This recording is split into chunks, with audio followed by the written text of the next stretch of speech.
सभी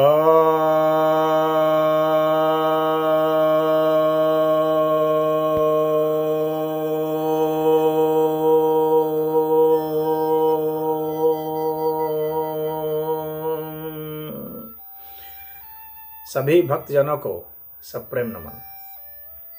भक्तों, आज मैं आपके समक्ष मेरे द्वारा रचित गुरु गीता ग्रंथ के प्रथम अध्याय, जिसे गुरु संकल्प कहते हैं, जिसमें कि वर्तमान समय में 28 सूत्र हैं, को बताने जा रहा हूँ। इसकी व्याख्या नहीं होगी, बस सूक्तों का पठन होगा। और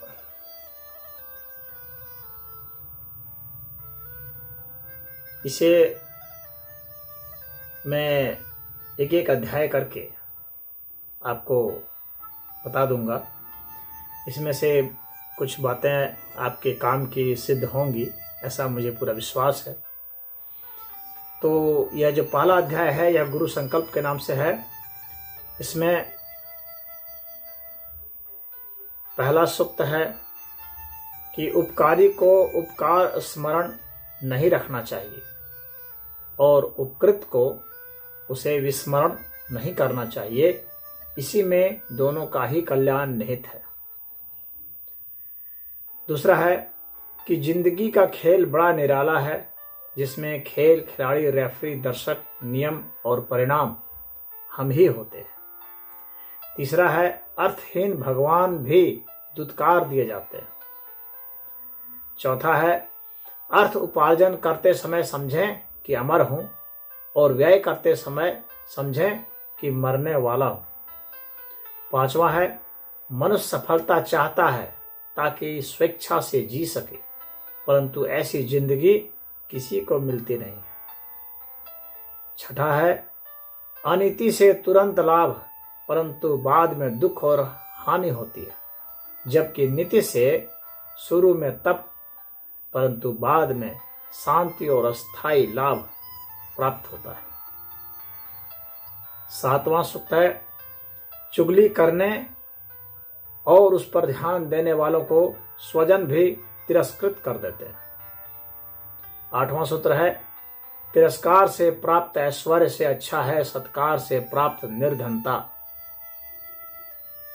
नवां सूत्र है श्रेष्ठ पुरुषों के मत का अतिक्रमण करने वाला सज्जन हो तो अति बुद्धिमान होता है और दुर्जन हो तो अति मूर्ख। 10वां सूक्त है विकल्प हमारी कमजोरी को उजागर करने वाली मजबूती है। 11वां सूक्त है मित्रता और शत्रुता करने और छोड़ने में काफी विलंब करना चाहिए। 12वां सूक्त है देश और समाज के अस्तित्व नहीं होते हैं, ये मात्र अवधारणाएं हैं जो अस्तित्वगत होने का सामान्य बुद्धि में भ्रम उत्पन्न करती है। 13वां सूक्त है अपने से बड़े और बराबर वालों से भूल कर भी झगड़ा न करें और छोटों से परिस्थितिवश करनी पड़े तो जबानी करें जिसमें अपशब्द न हो और शब्द द्विअर्थी हों, ताकि कभी पुनः संबंध स्थापित करने में शर्मिंदगी न उठानी पड़े।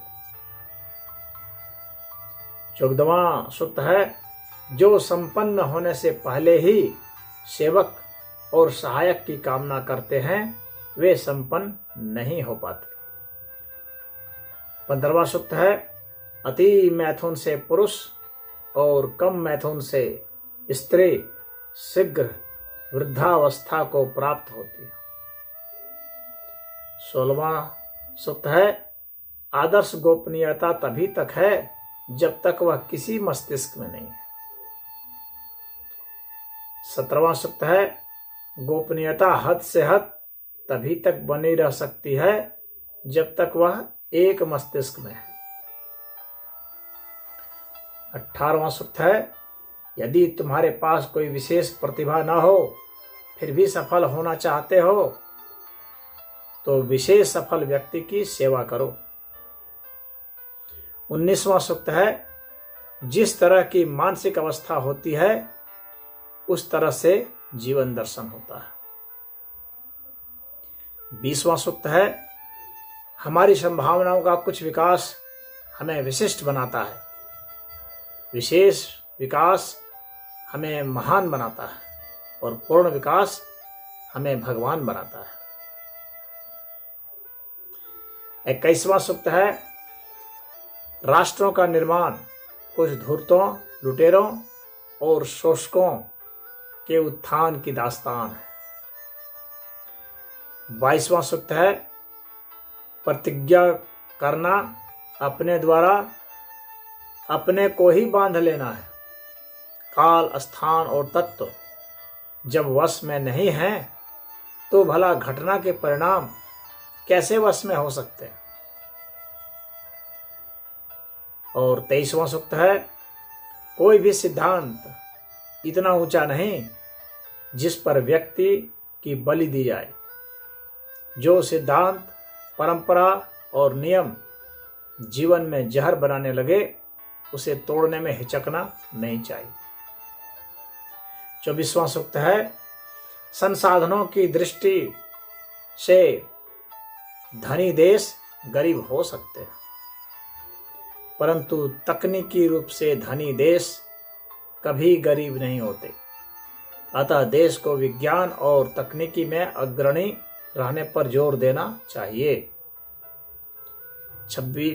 25वां सूक्त है, जवानी में धन कमाने की धुन में स्वास्थ्य गवा बैठे, बुढ़ापे में स्वास्थ्य कमाने की इच्छा में धन गवा दोगे परंतु स्वास्थ्य नहीं पा सकोगे क्योंकि अंतिम विजय रोग की ही होती है। 26वां सूक्त है, अपने विचार, भाव, कामना और कर्म का अध्ययन विश्व की सभी पुस्तकों के अध्ययन से श्रेष्ठ है। और 27वां सूक्त है, गरीबी तुलनात्मक होती है इसलिए तुलना बोध और दायरे के मिटने पर ही मिटती है। और अंतिम सूक्त यानी 28वां है कि दुष्टों का संहार वीरता है और दुष्टता का संहार साधुता है। श्रेष्ठ मनुष्य में दोनों भाव एक साथ होना चाहिए। ओम